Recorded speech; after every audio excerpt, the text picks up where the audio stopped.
नमस्कार, मैं हूं शैलेंद्र सिंह और आप देख रहे हैं हमारा YouTube चैनल शब्द शैलेंद्र सिंह।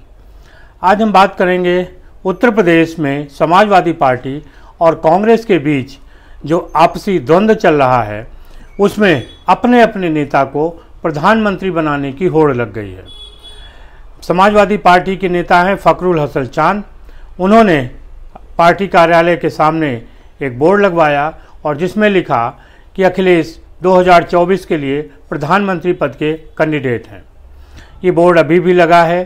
फखरुल हसन चांद अपनी बात पे कायम है और आज कांग्रेस का जो प्रदेश कार्यालय है माल एवेन्यू में, वहाँ पे भी एक बोर्ड लगा और उसमें लिखा गया कि 24 में राहुल गांधी प्रधानमंत्री बनेंगे और 27 में अजय राय, जो उत्तर प्रदेश कांग्रेस के अध्यक्ष हैं, वो मुख्यमंत्री बनेंगे। ये बोर्ड थोड़ी देर लगा रहा, उसके बाद तमाम सोशल मीडिया और खबरों में चर्चा होने लगी। उसके बाद अचानक क्या हुआ कि उस बोर्ड को वहाँ से उतारा गया और जो पोस्टर उस पर लगा था उसको कूड़े की तरह फेंक दिया गया। दरअसल कांग्रेस की यही दिक्कत है, वो तय नहीं कर पा रही है कि उत्तर प्रदेश में उसे समाजवादी पार्टी के साथ चुनाव लड़ना है या अकेले चुनाव लड़ना है।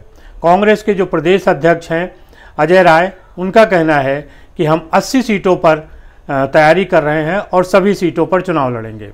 दूसरी तरफ इंडिया जो गठबंधन है, उसका प्रमुख घटक दल है समाजवादी उत्तर प्रदेश में।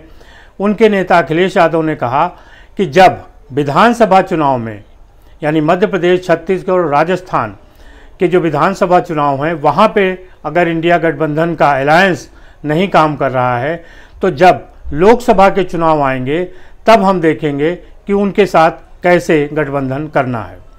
दरअसल इंडी गठबंधन, जिसको इंडिया गठबंधन कहते हैं, उसके दो प्रमुख घटक दलों के साथ उत्तर प्रदेश में ये जो संघर्ष है वो मध्य प्रदेश विधानसभा चुनाव से शुरू हुआ। समाजवादी पार्टी चाहती थी कि मध्य प्रदेश के जो चुनाव हो रहे हैं विधानसभा के, वहाँ पर उसको भी अलायंस के रूप में कुछ सीटें दी जाएं। 7 सीटों से ये बात शुरू हुई और ये तय हुआ कि हाँ, कुछ सीटें दी जाएंगी। अखिलेश यादव ने कहा कि हमें लग रहा था कि 4 से 6 सीटों के बीच में हमारा कैंडिडेट वहाँ पे लड़ेगा, लेकिन अचानक कांग्रेस ने अपने सभी सीटों पे अपने उम्मीदवार घोषित कर दिए। लिहाजा फिर मजबूर होकर समाजवादी पार्टी को भी वहाँ पे अपने प्रत्याशी उतारने पड़े। मध्य प्रदेश की लड़ाई उत्तर प्रदेश तक आई और उत्तर प्रदेश में जो कांग्रेस के प्रदेश अध्यक्ष हैं अजय राय, उनके बयानों के बाद इस लड़ाई ने जोर पकड़ा। कहा यह जा रहा है कि समाजवादी पार्टी और कांग्रेस की इस लड़ाई की मूल वजह मुस्लिम वोट बैंक है।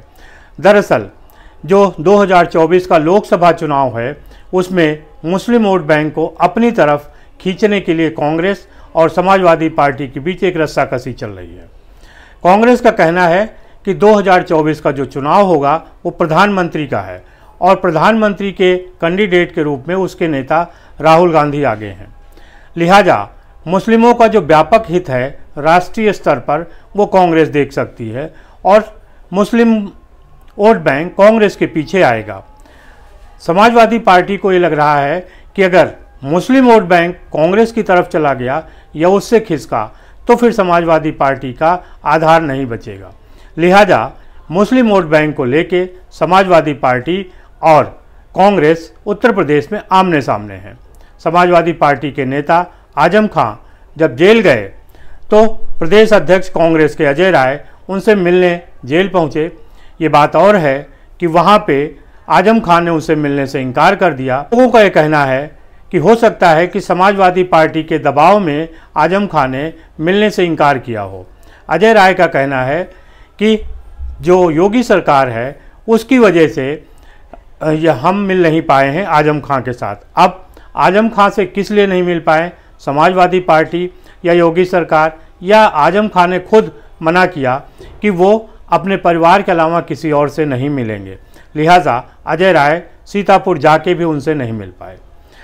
इस समाजवादी पार्टी और कांग्रेस की जो लड़ाई है उसमें बड़े नेता भले ही आगे नहीं हैं, लेकिन जो छुटभैया नेता हैं वो पूरी तौर से आमने सामने हैं। जो समाजवादी पार्टी के नेता हैं फखरुल चांद। उन्होंने कांग्रेस के बारे में कहा है कि कांग्रेस और भारतीय जनता पार्टी एक ही जैसे हैं। उन्होंने ये कहा कि कांग्रेस के जो प्रदेश अध्यक्ष हैं अजय राय, वो प्रतिनियुक्ति पे भारतीय जनता पार्टी से कांग्रेस में आए हैं। सुनिए फखरुल हसन चांद ने क्या कहा। देखिए, जो कांग्रेस है वही भाजपा है, जो भाजपा है वही कांग्रेस है। अजय राय भारतीय जनता पार्टी से कांग्रेस में प्रतिनियुक्ति पे प्रदेश अध्यक्ष बने हैं और उनकी भाषा वही है जो भारतीय जनता पार्टी की भाषा है। माननीय आजम साहब की लड़ाई समाजवादी पार्टी पूरी मजबूती से लड़ रही है। आज अगर देश में और प्रदेश में भारतीय जनता पार्टी की सरकार है तो इसके लिए अगर कोई जिम्मेदार है तो कांग्रेस की पहले की सरकारों की जन विरोधी नीतियां हैं, जिनकी वजह से आज भारतीय जनता पार्टी की सरकार है। भारतीय जनता पार्टी की सरकार में और कांग्रेस की सरकार में जो अल्पसंख्यकों पे अत्याचार हुए वो किसी से भी छुपे नहीं हैं। भाजपा और कांग्रेस के जो पाप हैं वो अजय राय के माननीय आजम साहब से मिलने जाने से धुलने वाले नहीं हैं। तो इस तरीके से भले ही बड़े नेता राहुल गांधी और अखिलेश यादव इस मुद्दे पर सीधे बात न कर रहे हों, टकराव से बच रहे हों, लेकिन जो छोटे स्तर के नेता हैं, प्रदेश स्तर के नेता हैं, चाहे वो कांग्रेस के हों या समाजवादी पार्टी के, उनके बीच तलवारें खिंची हुई हैं। अब इंडी गठबंधन के इस समीकरण में जो उत्तर प्रदेश में तलवारबाजी हो रही है उसमें भारतीय जनता पार्टी चुटकी ले रही है।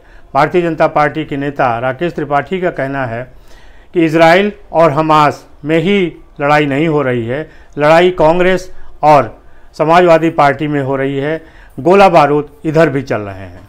दरअसल उनको ये लग रहा है कि ये जो गठबंधन है वो बिखर गया है और इससे जो उनको 80 सीटों का सपना था वो पूरा हो जाएगा। कांग्रेस ये मान के चल रही है कि जो 5 राज्यों के विधानसभा चुनाव हो रहे हैं, छत्तीसगढ़, मध्य प्रदेश, राजस्थान, मिजोरम और तेलंगाना, वहाँ पे कांग्रेस की स्थिति बेहतर होगी। इन 5 राज्यों के चुनाव के बाद की स्थिति जो है वो कांग्रेस की मजबूत होगी और वो अच्छे से अपना मोल भाव कर सकेंगे। देखना ये है कि 5 राज्यों के चुनाव के बाद की स्थिति क्या होती है और ये जो समाजवादी पार्टी और कांग्रेस के बीच एक द्वंद्व युद्ध है उसका नतीजा क्या निकलता है।